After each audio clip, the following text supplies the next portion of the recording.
السلام علیکم۔ میں آپ سب سے گزارش کروں گا کہ ایک مرتبہ سورۃ فاتحہ اور 3 مرتبہ سورہ اخلاص پڑھ کے ان کا ثواب ان مسلمانوں تک پہنچا دیں جو اس دنیا فانی سے جا چکے ہیں۔ بغداد کے بازار میں ایک حلوائی صبح صبح اپنی دکان سجا رہا تھا کہ ایک فقیر آ نکلا تو دکاندار نے کہا کہ بابا جی آؤ بیٹھو۔ فقیر بیٹھ گیا۔ حلوائی نے گرم گرم دودھ فقیر کو پیش کیا۔ فقیر نے دودھ پی کر اللہ تعالیٰ کا شکر ادا کیا اور اس حلوائی کو کہا کہ بھائی تیرا شکریہ۔ یہ کہہ کر فقیر چل پڑا۔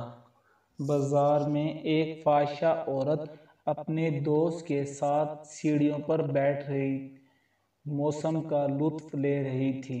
ہلکی ہلکی بوندیں باندھی ہو رہی تھی۔ بازار میں کیچڑ تھا۔ فقیر اپنی موج میں بازار سے گزر رہا تھا کہ فقیر کے چلنے سے ایک چیٹا اڑا اور فاحشہ عورت کے لباس پہ جا گر گیا۔ یہ منظر فاحشہ عورت کے دوست نے دیکھا تو اسے بہت غصہ آیا۔ اٹھا اور فقیر پہ منہ پر تھپڑ مارا اور کہا فقیر بنے پھرتے ہو، چلنے کے پھرنے کی تمیز نہیں۔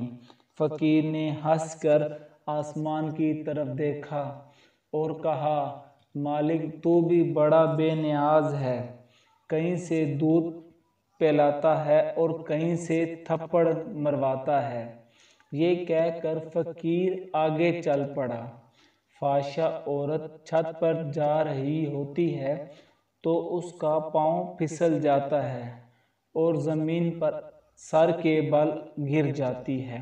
اس کو ایسی شدید چوٹ لگتی ہے کہ موقع پر ہی موت ہو جاتی ہے کہ اتنے میں شور مچ گیا کہ فقیر نے آسمان کی طرف منہ کر کے بد دعا دی۔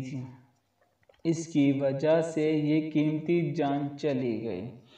فقیر ابھی بازار کے دوسرے کونے ہی پہنچا تھا کہ لوگوں نے فقیر کو پکڑ لیا اور کہا کہ فقیر بنے پھرتے ہو، خوف و حوصلہ بھی نہیں رکھتے۔ فقیر نے کہا کہ کیا ہوا؟ لوگوں نے کہا کہ تم نے بد دعا دی اور عورت کی جان چلی گئی۔ فقیر نے کہا واللہ میں نے کوئی بد دعا نہیں دی۔ لوگوں نے ضد کی اور کہا کہ نہیں تیری بد دعا کیا درا ہے۔ جب لوگوں نے ضد کی تو فقیر نے کہا اصل بات پوچھتے ہو تو میں نے کوئی بد دعا نہیں کی کہ یاروں کی لڑائی ہے۔ لوگوں نے کہا وہ کیا؟ فقیر نے کہا کہ جب میں گزر رہا تھا کہ میرے چلنے سے ایک چیٹا اڑا اور اس عورت کے لباس پہ گر گیا تو اس کے یار کو غصہ آیا اور اس نے مجھے مارا، تو پھر یہ دیکھ کر میرے یار کو غصہ آیا تو امید کرتا ہوں کہ آج کی یہ ویڈیو آپ کی زندگی میں بہت زیادہ فائدہ مند ثابت ہوگی۔ اگر میری ویڈیو اچھی لگی ہو تو لائک کریں، شیئر کریں، سبسکرائب کریں۔ ملتے ہیں ایک اگلی ویڈیو میں، تب تک کے لیے اپنا خیال رکھیے گا فرینڈز۔ اللہ حافظ۔